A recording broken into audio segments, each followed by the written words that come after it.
You know the ones I'm talking about? They clutter the darker corners of YouTube. Thumbnails featuring wide, startled eyes and distorted, ghostly faces. The titles are always some variation of "I did the insert name challenge at 3 a.m. and this happened, gone wrong, gone sexual, gone demonic." I'd always laughed at them. My friends and I would get together, have a few beers, and watch them, howling with laughter at the shaky camera work, the fake screams, the obviously staged paranormal events. It was all so stupid, so harmless.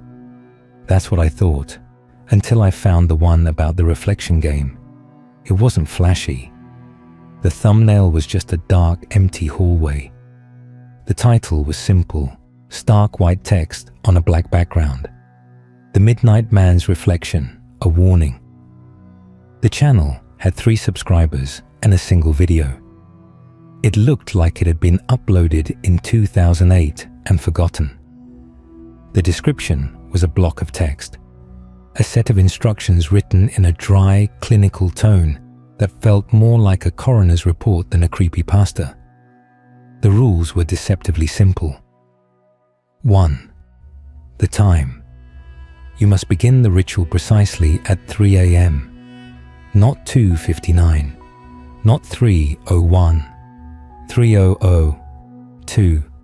The place, a room with a mirror. A bathroom is ideal.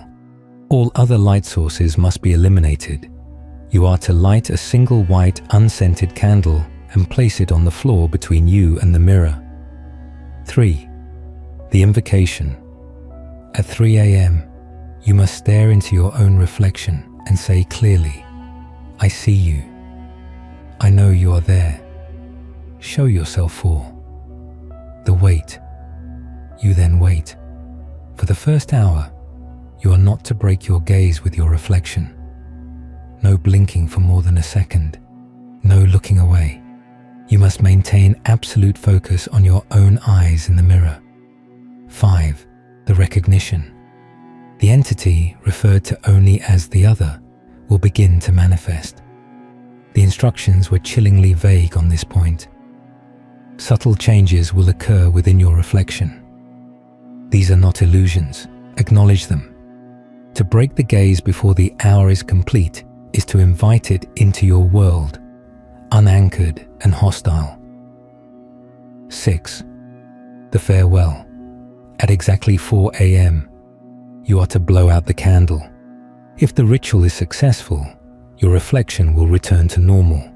If not, the instructions simply ended.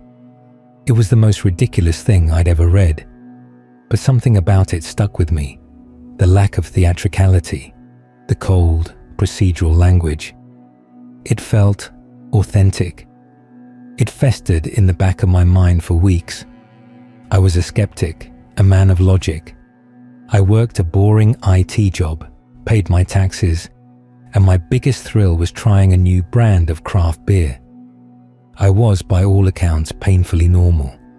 And maybe that was the problem. I was bored.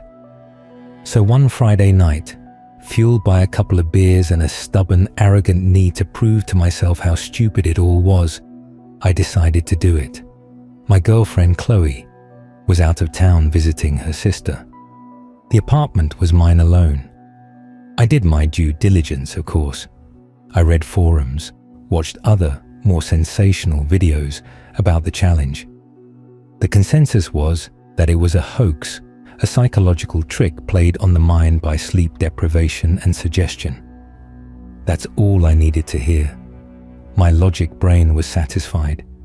My idiot brain, however, was in charge that night. I prepared the master bathroom. It was a decent size, with a large, double sink vanity and a big mirror. At 2:55 a.m., my heart was already starting to thud a little too hard against my ribs. The apartment was silent, a thick, heavy silence you only seem to get in the dead of night. I closed the bathroom door, drew the blackout curtain over the small window, and unplugged the nightlight. The room was plunged into a profound darkness I hadn't known was possible inside my own home. My hands were trembling as I lit the single white candle I'd bought from a grocery store. The flames sputtered to life, casting a small, wavering circle of light that seemed to make the surrounding shadows even deeper, more substantive. I placed the candle on the cool tile floor, right in the center of the room, directly facing the mirror. The digital clock on my phone blinked to 2:59. I took my position, sitting cross-legged on the floor, the candle's flame flickering just below my chin. My reflection was eerie in the unstable light. The hollows of my eyes were deep pools of shadow, my familiar features rendered strange and gaunt. I looked like a stranger wearing my face. 3 a.m. My voice, when I spoke, was a dry croak. I cleared my throat and tried again, forcing a steadiness I did not feel. I see you. I know you are there. Show yourself. The words hung in the silent, stuffy air. Nothing happened. Of course, nothing happened. I let out a breath I didn't realize I'd been holding. A slow smile spread across my face. See, I told myself, it's all bullshit. Just an hour of sitting in the dark, and I can go to bed, my skepticism firmly intact. The first 10 minutes were the easiest. I just stared. I counted the tiny pores on my nose. I traced the faint line of a scar on my eyebrow I got as a kid. I noted how the candlelight made the stubble on my jaw look like sprinkled soot. My mind wandered. I thought about work. I thought about what I'd have for breakfast. This was boring. This was a flicker, just a trick of the light, of course. My eyes were tired. The candle flame danced, and for a split second, it seemed like the reflection of my left eye had winked. Not me, it. I shook my head slightly, chastising myself. Don't be an idiot, Dan. It's pareidolia. Your brain is looking for patterns where there are none. I refocused. My own eyes, brown and weary, stared back. My own face, a little pale, a little tense. My own stupid, skeptical expression. Then the temperature dropped. It was subtle at first, a slight chill that raised goosebumps on my arms. I wrote it off. The heating had clicked off.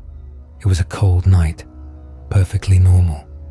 But the chill deepened, becoming a damp, invasive cold that seemed to seep up from the tiles and curl around the candle flame, which now burned a little lower, a little weaker. 20 minutes in, my legs were getting stiff. My back ached. The urge to blink for longer than a second was becoming a physical need, but I held fast. My reflection held fast with me. And then I saw the first real change. It wasn't in the background. It wasn't a shadowy figure looming behind me. It was in me, in my reflection. The pupil of my right eye dilated. Just for a moment, it swelled, blacking out the brown iris before snapping back to normal. My own pupils, in reality, felt fine, balanced. It was only the reflection hitched. I leaned forward, my nose almost touching the mirror. What the hell? I whispered. The reflection's lips did not move. A cold knot tightened in my stomach. I was just seeing things. My eyes were strained. It was a physiological response to staring in low light. I recited the scientific explanations in my head like a mantra, but the mantra was beginning to sound weak, desperate. 30 minutes. The changes became more frequent, more brazen. The reflection's head tilted a fraction of an inch to the left. I hadn't moved. I was sitting bolt upright. A lock of my hair, in the reflection, fell across my forehead. My real hair was perfectly in place. I could feel it. The reflection's expression began to slacken, the skepticism and fear melting away into a placid, vacant neutrality. A look I never wore. My heart was a frantic drum against my ribs. This wasn't pareidolia. This wasn't my eyes being tired. This was systematic, deliberate alteration. I was watching a copy of myself being slowly, subtly rewritten. "Stop it," I hissed at the mirror. The reflection's vacant expression didn't change, but the corner of its mouth twitched. Just a tiny, almost imperceptible spasm. A tic I'd never had. I wanted to look away. God, I wanted to smash the candle, throw open the door, and run screaming into the well-lit living room. But the warning in the instructions echoed in my mind. To break the gaze before the hour is complete is to invite it into your world, unanchored and hostile. I was trapped. I had to see this through. At the 45-minute mark, the reflection was no longer me. It wore my face, my clothes, but it was a stranger. Its eyes were dead, black pools that seemed to absorb the candlelight rather than reflect it.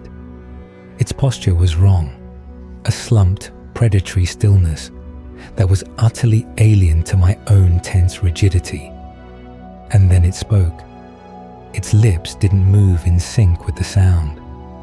The voice that came out was a distorted version of my own, like a recording played back at the wrong speed, layered with a wet, guttural rasp. "You were right to call." I jerked back, my own concentration breaking for a full second as I gasped. I snapped my gaze back, my heart hammering in my throat. The reflection was smiling now, a small, cold, knowing smile. "Don't," I begged, my voice trembling. "Please. It is too late for... Please." The reflection gurgled. "The door is already open. I just needed an invitation." The candle flame suddenly flared, burning a sickly chemical green for a moment before settling back to a weak, guttering yellow. The circle of light had shrunk. The darkness in the room felt like a physical presence, a weight pressing in on me. I risked a glance at my phone on the floor beside me. 3:58 a.m. 2 minutes. Just 2 more minutes. When I looked back at the mirror, I screamed. The reflection was gone. In its place was a thing of nightmare. It was my shape, but stretched and distorted. Its skin was pulled tight over its skull, its mouth a gaping black maw filled with shadows. Its eyes were gone, replaced by 2 weeping, raw sockets. It pressed against the glass from the other side, its long, bony fingers scraping silently against the surface. The glass didn't break, but it bulged, as if made of flexible plastic. A low, resonant hum filled the room, vibrating in my teeth and bones. I scrambled backward, forgetting the rules, forgetting everything except the primal need to get away. My back hit the bathroom door. I fumbled for the knob, my slick, trembling hands struggling to find purchase. The thing in the mirror opened its mouth wide, and a sound emerged that wasn't a sound, but a wave of pure psychic despair. It was the feeling of being buried alive, of infinite loneliness, of every fear I'd ever had given a voice. The clock on my phone changed. 4 a.m. I lunged for the candle, my fingers closing around the warm wax, and I blew. The flame died instantly. The room was plunged into absolute perfect blackness. The humming stopped. The oppressive cold vanished. The silence returned, but it was different.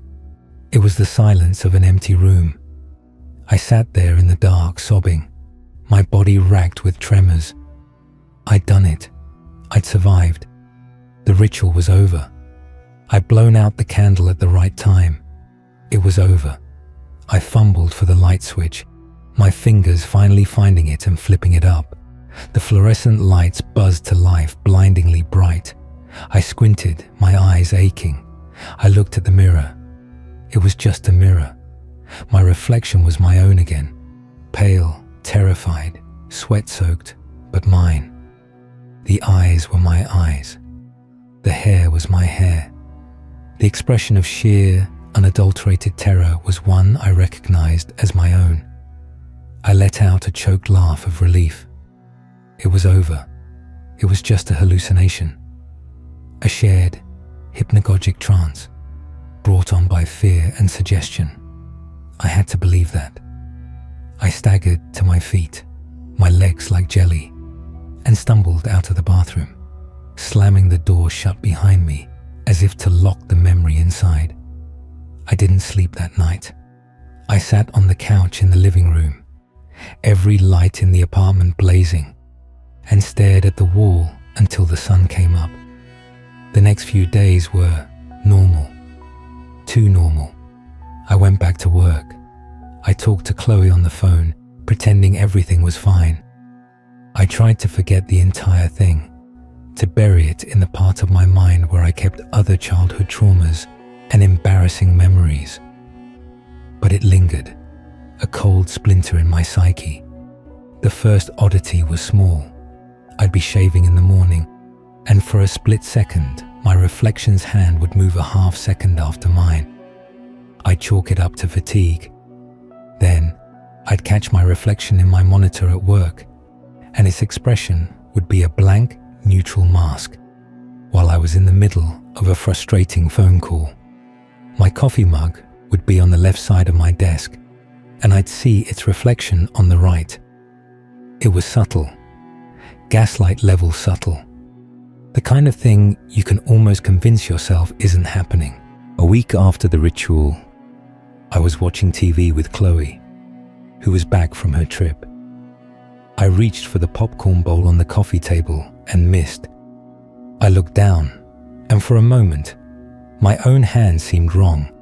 The fingers looked too long, the knuckles too pronounced. I blinked, and it was my hand again. "You okay, babe?" Chloe asked, snuggling into my side. "You've been jumpy lately." "Yeah, fine," I said, forcing a smile. "Just a weird dream I can't shake." She bought it, but I wasn't fine. The sense of being watched was constant, a prickling on the back of my neck that was always there. I started avoiding mirrors. I covered the one in the bedroom with a sheet. I stopped looking at my reflection in windows. The breaking point came 10 days after the ritual. I was in the kitchen, making dinner. Chloe was setting the table. I turned from the stove to grab a spoon, and I saw my reflection in the dark glass of the microwave. It wasn't mimicking me. It was standing perfectly still, staring at me with an intensity that made my blood run cold. And it was smiling. That same small, cold, knowing smile from the bathroom. I dropped the pot I was holding. It clattered to the floor, sending spaghetti and boiling water everywhere. "Dan, Jesus!" Chloe yelled, jumping back. I couldn't tear my eyes away from the microwave. The reflection was gone. It was just dark glass again. I'm sorry." My hand slipped. I stammered, my face burning with a fear she couldn't understand. That night, as we lay in bed, I felt it, a pressure on the mattress beside me. I was on my side, facing away from Chloe. I thought she had shifted, but then I felt a cold breath on the back of my neck. It wasn't Chloe's warm, sleepy exhalation. This was cold, dank, like air from a long-sealed tomb. I froze, my entire body going rigid. I couldn't move. I couldn't breathe. A voice, a distorted, watery whisper, spoke directly into my ear. It was so close I could feel the vibration of it. "You only closed one door." I squeezed my eyes shut, praying it was a dream, a sleep paralysis demon, anything but real. "The mirror was a window," the voice continued, each word a separate agony. "But I am through now. I am in house. I finally found the courage to move. I whipped around in bed, my fists clenched, ready to strike out at whatever was there. There was nothing, just Chloe, sleeping peacefully beside me. The room was empty. The sheet was still over the mirror. I didn't sleep the rest of the night. I lay there, listening. The apartment was old. It creaked and settled, sounds I'd long since learned to ignore. But now, every noise was a footstep. Every rustle was a breath. I heard them. Faint, shuffling steps in the hallway. A soft, scraping sound against the bedroom door. I was sure of it. The next morning, Chloe was concerned. "You look awful, Dan. You're white as a sheet. Maybe you should see a doctor." "I'm fine," I insisted, my voice hoarse. "Just stressed about work." I couldn't tell her. She'd think I was insane. Maybe I was. The phenomena escalated. Objects in the apartment would be moved when no one was looking. I'd find chairs pulled out from the table, cabinet doors left open. I'd wake up to find my side of the bed soaked with a cold, foul-smelling water. Chloe started noticing too. "Did you leave the fridge open last night?" she'd ask. "And what's that smell in here?" I'd just shrug, my lies becoming flimsier by the day. Then, the photographs. I was looking through photos on my phone from a picnic we'd had the previous weekend. In one of them, a group selfie. Everyone was smiling. Everyone except me, or rather, the me in the photo. My face was a blur, a smudge of motion. And just behind my blurred head, standing between Chloe and our friend Mark, was a tall, gaunt figure. Its features indistinct, but his head cocked at an impossible angle. It had one long, pale hand resting on Chloe's shoulder. She hadn't felt a thing. I deleted the photo, my hand shaking so badly I almost dropped the phone. It was no longer just messing with me. It was interacting with my world, with Chloe. The final straw, the moment I knew I was in a war for my sanity and my life, happened 3 weeks after the ritual. I came home from work late. The apartment was dark. Chloe was supposed to be at a book club. "Chloe?" I called out, flipping on the lights. No answer. I walked towards the bedroom, a knot of dread in my stomach. The door was slightly ajar. I pushed it open. The sheet had been torn from the mirror and lay in a heap on the floor. And there, standing with her back to me, was Chloe. She was standing motionless, staring into the mirror. "Chloe? What are you doing?" I asked, my voice tight. She didn't turn. She didn't move. I stepped closer. "Chloe?" In the mirror, I could see her reflection. Her eyes were wide, glazed over with terror. Tears streamed silently down her cheeks, but her mouth was stretched into that same cold, knowing smile I had seen on my own reflection. "He's been telling me things, Dan," she said, but the voice wasn't entirely hers. It was layered, a chorus of whispers with her own on top. "He's been so lonely. He likes it here. He likes me." "Get away from her," I roared, rushing forward and grabbing her shoulder. The moment I touched her, her body went limp. She collapsed into my arms, sobbing. The strange presence was gone. "It was you," she wept, clutching my shirt. "In the mirror. It was you, Dan. You were smiling at me, and you were telling me to come closer, that you had a secret. But it wasn't you. Your eyes were black. That was it. I couldn't subject her to this anymore. I told her everything.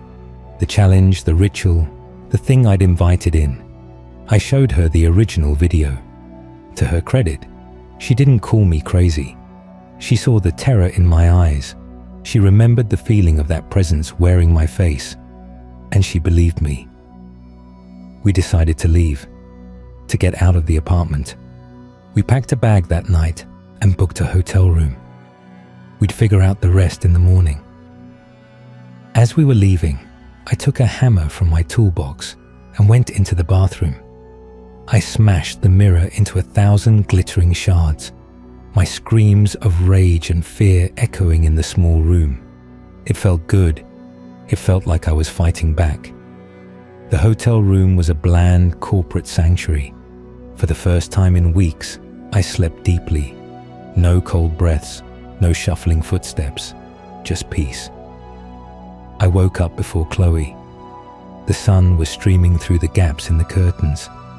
I felt a profound sense of relief. We had escaped. We had left it behind in that apartment with the shattered mirror. I went to the bathroom, yawning, the residual sleep still fogging my mind. I flicked on the light, and I saw it. The hotel bathroom had a large, pristine mirror above the sink, and my reflection was already there, waiting for me. It wasn't mimicking my sleepy, slow movements. It was standing alert, its head tilted, that fucking smile plastered on its face. It lifted its hand and pressed it against the glass from its side. And then, slowly, deliberately, it pointed a finger at me. Its lips moved, forming silent words I could understand perfectly. "You can't break every mirror, Dan. I'm not in the apartment. I'm in you." I stumbled back, crashing into the doorframe. The reflection's smile widened into a gruesome, predatory grin. It was right. I'd carried it with me. It had crossed over, and it had anchored itself not to a place, but to my very essence. My reflection was its home now. That was a month ago. I'm writing this down now because I need someone to know. I need to warn you. These challenges, these rituals, they aren't games. They are keys. And there are things on the other side of the glass, in the spaces we don't look, that are so hungry, so patient. They wait for an invitation from an arrogant skeptic, a bored teenager, a thrill seeker who doesn't understand the currency they're dealing with. I see it all the time now. My reflection is never my own. It's always him. He follows me, mimics me, but always with that smile, always with those dead black eyes. He talks to me. He tells me what he's going to do when he's fully in control, the things he's going to do to Chloe, the life he's going to live wearing my skin. I've stopped looking in mirrors, but it doesn't matter. I see him in puddles, in the screens of turned-off phones, in the chrome toaster. He's everywhere. Chloe thinks we're safe. She thinks smashing the mirror worked. She doesn't see the way I sometimes look at her when she's not paying attention. She doesn't feel the cold spot that follows me around. She doesn't know that the man she sleeps next to is slowly being hollowed out, replaced. My time is running out. I can feel my own thoughts getting fuzzy, like a radio signal bleeding into a stronger, more malevolent broadcast. The last vestiges of me are being overwritten. Sometimes I'll wake up and find myself standing in a dark room, staring into a blank TV screen, my hand raised, pressed against the glass from this side. So let this be my confession, my warning. My name is Dan. I played the Scariest 3 a.m. challenge, and I lost. Don't make my mistake. Don't ever look into a mirror at 3 a.m. and call out into the dark, because something is always looking back, and it's just waiting for you to acknowledge it. It's just waiting for a door to open.